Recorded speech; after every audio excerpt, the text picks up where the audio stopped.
Hello दोस्तों, danger story के इस एपिसोड में आप सभी का बहुत स्वागत है। आज हम जिस टॉपिक के बारे में बात करने जा रहे हैं वो हमारी धरती के वातावरण के लिए बहुत जरूरी है। हमारी पृथ्वी का वातावरण शुद्ध ऑक्सीजन पर निर्भर करता है और शुद्ध ऑक्सीजन पेड़ पौधे, बाग बगीचे और जंगलों से मिलता है। लेकिन हमारी धरती पे एक ऐसा जंगल भी है जिसे धरती का फेफड़ा कहा जाता है। लेकिन पूरी पृथ्वी से जितनी ऑक्सीजन आती है उसका 20% ऑक्सीजन केवल इसी जंगल से आती है। इस जंगल का नाम है अमेज़न फॉरेस्ट, जिसे अमेज़न रेन फॉरेस्ट भी कहा जाता है क्योंकि पूरे साल में इस जंगल में वर्षा बहुत अधिक होती है। ये जंगल इतना घना है कि सूरज की रोशनी को जमीन तक पहुंचने में 5 से 10 मिनट का समय लगता है। लेकिन आगे बढ़ने से पहले मेरा नाम है शशि कुमार। आप प्लीज़ इस वीडियो को लाइक कर दें और चैनल को सब्सक्राइब करें। चलिए शुरू करते हैं। ये जंगल इतना ही बड़ा है कि हमारे भारत देश जैसे 2 देश इसमें समा सकते हैं। अमेज़न रेन फॉरेस्ट 9 देशों के समीप फैला हुआ है। इस विशालकाय जंगल में 40,000 से ज्यादा पेड़ पौधों की प्रजातियां पाई गई हैं। 1300 प्रजाति उड़ने वाले पक्षियों की और 2200 पानी में रहने वाले जीव जैसे मछली, मगरमच्छ। इस जंगल में हजारों साल पुराने पेड़ भी देखे जाते हैं। लेकिन हैरानी इस बात की नहीं है, हैरानी तो इस बात की है कि कुछ विचित्र पेड़ ऐसे भी हैं जो कि एक जगह खड़े ही नहीं रहते बल्कि चलते हैं, जिन्हें वॉकिंग ट्री के नाम से जाना जाता है। ये पेड़ उस दिशा में चलते हैं जिस दिशा में सूरज आगे बढ़ता है।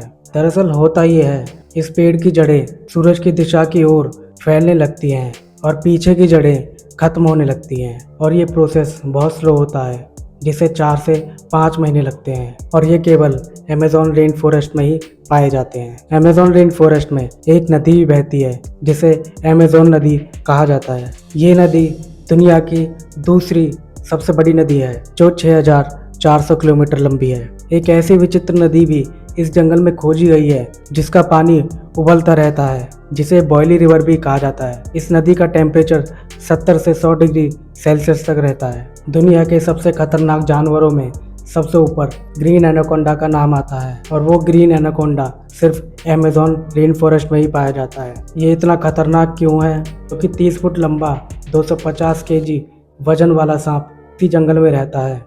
लगभग 2 मंजिल इमारत जितना लंबा सांप इतना खतरनाक है, बड़े से बड़े जानवर को 1 सेकंड में निकल जाता है। अगर वो चाहे तो शेर को भी एक बार में निकलने की काबिलियत रखता है। इस जंगल में न केवल बड़े जानवर ही खतरनाक हैं बल्कि जमीन में रहने वाले कीड़े भी उतने ही खतरनाक हैं जितने कि एक इंसान को ख़त्म करने के लिए काफ़ी हैं। आमतौर पर हमारे घरों में जो चींटियाँ पाई जाती हैं वो इतनी खतरनाक नहीं होती हैं कि इंसान की जान चली जाए। लेकिन इस जंगल में एक ऐसी चींटी भी रहती है जो इंसानों के लिए बहुत खतरनाक है। इस चींटी को बुलेट आंट कहा जाता है। इस चींटी को बुलेट आंट इसलिए भी कहा जाता है क्योंकि जब ये काटती है तो इसका दर्द इतना ही होता है जैसे किसी बंदूक से निकली गोली किसी इंसान को लग जाए। तब उसे जितना दर्द होगा उतना ही दर्द इस चींटी के काटने से होता है। लेकिन जितना बड़ा ये जंगल है और जितना खूबसूरत ये जंगल है उतना ही खतरनाक, उतना ही डेंजर है।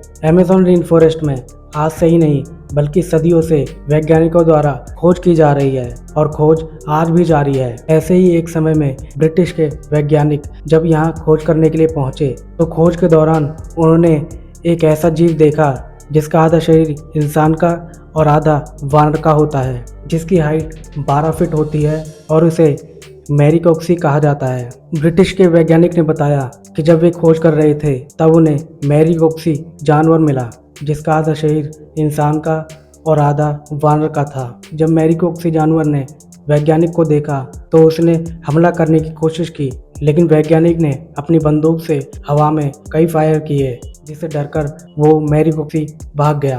बताया जाता है कि मैरीकॉक्सी झुंड में रहना पसंद करते हैं और उनकी एक अलग बस्ती होती है। और सिर्फ इतना ही नहीं बल्कि इस जंगल में कई इंसान भी रहते हैं जिनका बाहर की दुनिया से कोई कांटेक्ट नहीं होता है। अब आप समझ ही गए होंगे कि ये जंगल कितना खतरनाक है। तो कैसी लगी ये स्टोरी हमें कमेंट में ज़रूर बताएं। मिलते हैं किसी और नई वीडियो में किसी और नए टॉपिक के साथ। तब तक के लिए धन्यवाद।